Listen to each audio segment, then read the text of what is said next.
Ya, apa kata nabinya? Al-mu'minuna tatakafa'u dima'uhum wa yas'a bi dhimmatihim adnahum wa hum yadun 'ala man siwahum. Allahu akbar. Al-mu'minuna, orang-orang yang beriman, imannya itu benar. Kalau benar imannya, tatakafa'u dima'uhum, maka akan saling melindungi, menjaga darahnya. Ya, jaga. Ini nggak ada orang beriman itu saling melukai. Apalagi mohon maaf kemudian saling menumpahkan darah, itu patut dipertanyakan imannya ada di mana itu. Ya, awas hati-hati tuh. Ada ancaman dalam Al-Quran. Orang yang sengaja merencanakan pembunuhan pada orang beriman, itu ancamannya neraka jahanam.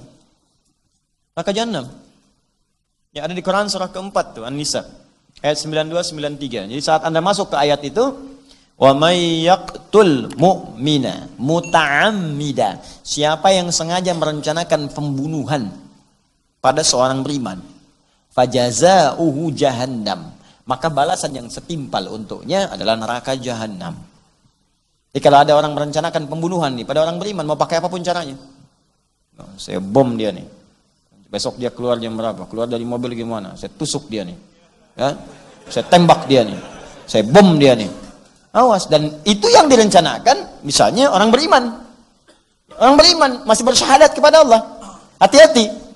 Ya, mau semaksiat bagaimana dan sebagaimanapun, misalnya ada turunan-turunan, tapi Anda sengaja merencanakan untuk bunuh orang tanpa runtutan yang benar, tanpa kaidah-kaidah yang diperkenankan, maka kata Allah langsung fajazauhu jahannam. Maka balasan yang setimpal neraka jahanam. Pertanyaan saya, di mana ada orang muslim beriman berencana masuk neraka jahanam? Apa ada orang muslim ini punya rencana masuk neraka jahanam? Apapun profesinya, maka saya ingatkan, ini karena sayang saya, siapapun Anda mau penjabat, Anda mau polisi, Anda mau tentara, Anda mau rakyat, hati-hati, jangan sepelekan nyawa. Jangan sepelekan, karena taruhannya neraka. Demi Allah saya katakan, Anda itu wafat Anda, akan meninggal. Sehebat-hebatnya Anda, ragu tembak, ketika mengeksekusi, dan kemudian dia wafat yang ditembak itu, yang menembak pun akan wafat juga. Penjahat yang membunuh akan dibunuh juga. Jadi jangan pernah menyepelekan nyawa, karena Anda pun akan wafat. Awas, perbedaan itu dari perilaku, yang membunuh dengan yang dibunuh. Ketika yang dibunuh itu wafat, dan besok lusa Anda wafat juga, Anda bisa ditertawakan oleh yang dibunuh itu, oleh yang terbunuh. Ente bunuh saya dulu ya, ente mati juga. Ente bunuh saya waktu sholat, ente dibunuh waktu maksiat.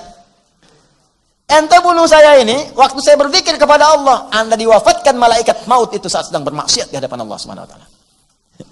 Makanya hati-hati.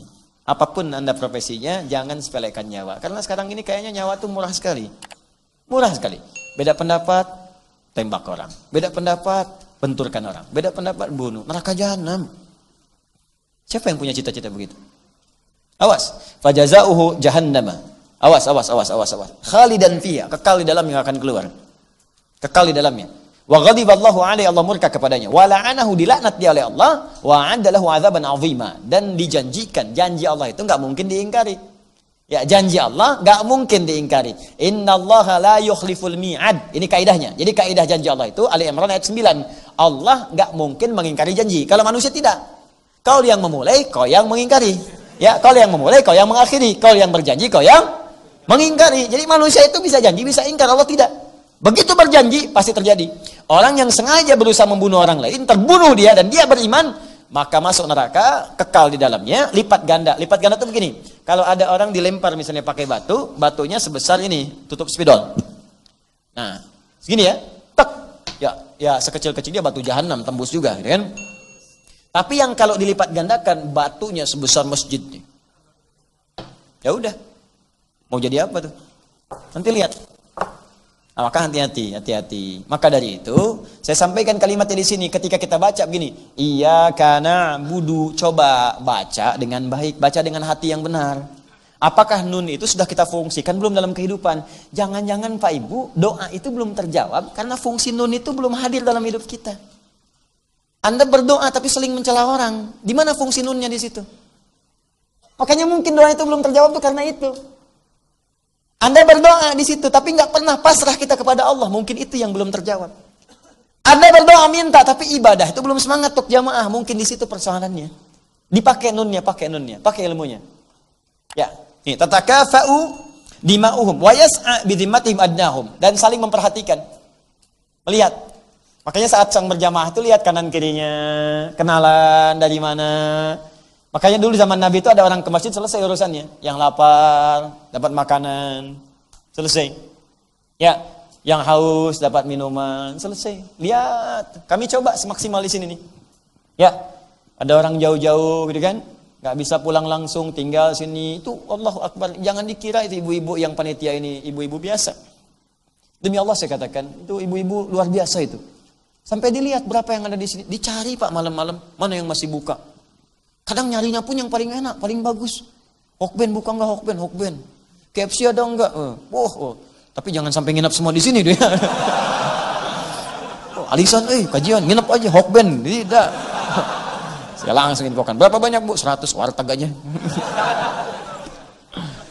Tuh, cari. Itu sampai begitu Pak. Carikan solusi. Jadi inilah Islam, indahnya itu begitu. Ya saya tuh, Allah gimana ya cara memahaminya. Tiap hari baca, ya kana abudu, tapi berselisih terus. Ya ribut terus. Ya kapan kita mau majunya? Jadi kalau melatih diri sendiri aja belum baik, bagaimana kita mengharapkannya lebih besar daripada itu? Jelas ya? Nah terakhir, wahum yadun alaman siwahum. Dan mereka itu membela kepada yang yadun itu gambaran di kekuatan, bela, tolong, bantu. Yang lemah kita bantu, kan? Jaga dirinya, lindungi, saling berkasih sayang. Itulah Islam. Dan 3 kalimat ini tatakafa'u, ya. Tatakafa'u dima'uhum wa yas'a bidhimmatihim adnahum wa hum yadun 'ala man siwahum. 3 makna ini digambarkan dengan 1 huruf saja oleh Al-Qur'an. Nah, iyyaka na'budu. Jadi kalau benar iyyaka na'budunya, maka muncullah kalimat setelahnya sebagai jawaban. Wa iyyaka nasta'in. Wa iyyaka nasta'in. Kapanpun Anda nasta'in, punya kebutuhan, punya persoalan, punya problem, kalau na'budunya benar, kata Allah, wa iyyaka nasta'in. Katakan, ya Allah, kepadamu saja kami memohonkan segala kebutuhan kami. Maka apa jawab Allah? Hadza baini wa baina 'abdi wa li 'abdi ma sa'ala. Ini perjanjian antara hambaku dengan aku. Jika benar apa yang ia lakukan dengan na'budunya, maka apapun yang ia butuhkan seketika aku akan berikan. Bahkan ada orang belum minta langsung diberi. Jadi kalau semakin tinggi na'budunya, semakin benar. Gini cirinya. Ada orang ngejar fardu, Anda ngejar sunnah. Ya orang baru mikirin fardu, Anda udah mikirin sunnah. Isya jam berapa? Yang ini tahajud jam berapa ya? Orang nanya Ramadan, kapan Ramadan tahun ini? Dia udah nanya, ayamul bid tanggal berapa jatuhnya? Kapan sunnahnya? Kapan Seninnya? Kapan kemudian? Orang nanya, ente udah zakat belum? Dia udah mikirkan kapan saya infak nih. Udah punya agenda, besok saya infak ke sini. Besok saya sedekah ke sini. Semakin tinggi puncak ibadahnya, maka Allah turunkan sifat aunnya, pemberiannya, maunahnya kepada orang yang minta. Sebelum dia minta, langsung dipenuhi kebutuhannya.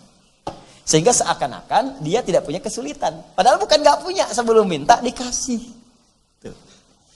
Makanya kadang-kadang orang nggak sadar kalau Allah itu mencukupkan kebutuhan dia karena amalan dia. Kadang sia-sia. Ya mulai saat ini berubah. Tapi tadi kembali dasarnya keyakinan kita. Karena itu dibuka dengan kalimat dzalikal kitabu la raiba fi. Jangan ragu, kalau ragu nggak akan dapat. Ya itulah tafsir dari kalimat iyyaka na'budu wa iyyaka nasta'in. Yang saya sampaikan di akhir tadi dikutip oleh penulis buku ini, wa quddimatil ibadatu 'alal isti'anati li kauni al-ula wasilatan ila tsaniyah. Wa taqdimul wasail sababun fi tahsilil matalib wa liyadulla ala annahum la yastaqilluna bi iqamatil ibadat bal inna aunallahi ta'ala huwal ladzi yuyassiru lahum adaaha. Kenapa diawalkan na'budu dibandingkan dengan nasta'in? Kenapa diawalkan? Karena kata penulis kitab ini, kata mufassir Syekh Tantawi, karena ibadah itu wasilah untuk mengabulkan apa yang kita mohonkan. Karena itu wasilah, maka wasilah harus didahulukan dibandingkan dengan hasil. Ya, Anda nggak mungkin datang ke sini kalau tidak ada wasilah kendaraan. Kendaraan itu wasilah, mustahil nyampe kalau nggak diantarkan oleh kendaraan ke sini. Kaki kita wasilah, kalaupun nggak ada kendaraan jalan, wasilahnya jalan. Maka wasilah untuk dijawab permohonan kita, mohon itu nasta'in. Ya Allah minta, wasilahnya apa? Ibadah. Kalau nggak pakai ibadah, mustahil dikabulkan. Karena itu didahulukan ibadah, karena itu wasilah untuk mengabulkan apa yang kita mohonkan. Sekaligus untuk menegaskan kepada kita, mustahil kita bisa ibadah kalau tidak ditolong oleh Allah Subhanahu wa Ta'ala. Paham di sini?